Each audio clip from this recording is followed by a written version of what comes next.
Leo and Silas were sitting at the small village cafe by the river. Leo was very fond of the local folk because they were always friendly and kind to everyone.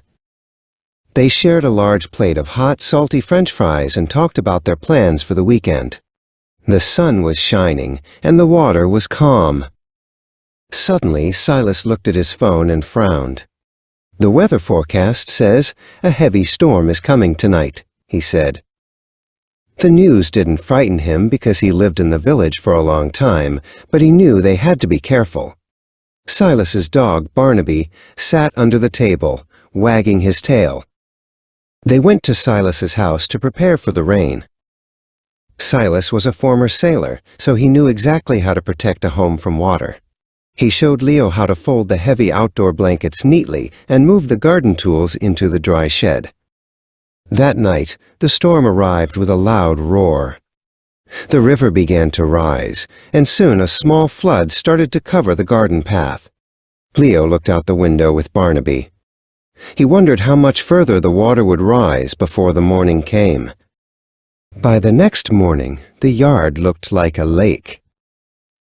Leo and Silas saw some wooden garden chairs begin to float across the grass.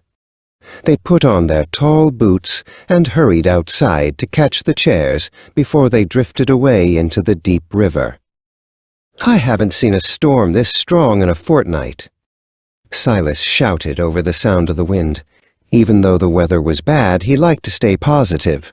Leo stayed close to Barnaby, making sure the dog didn't get too close to the moving water.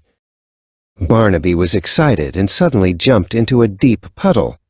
His thick brown fur became completely soaked and muddy. "Don't be a fool, Barnaby. You're going to catch a cold," Silas joked as he grabbed a large towel to dry the dog. Throughout the day, Leo and Silas helped their neighbors move their belongings to higher ground. Their strong friendship made the difficult and wet work feel much easier. They worked together to move heavy sandbags to the doors of the smaller houses.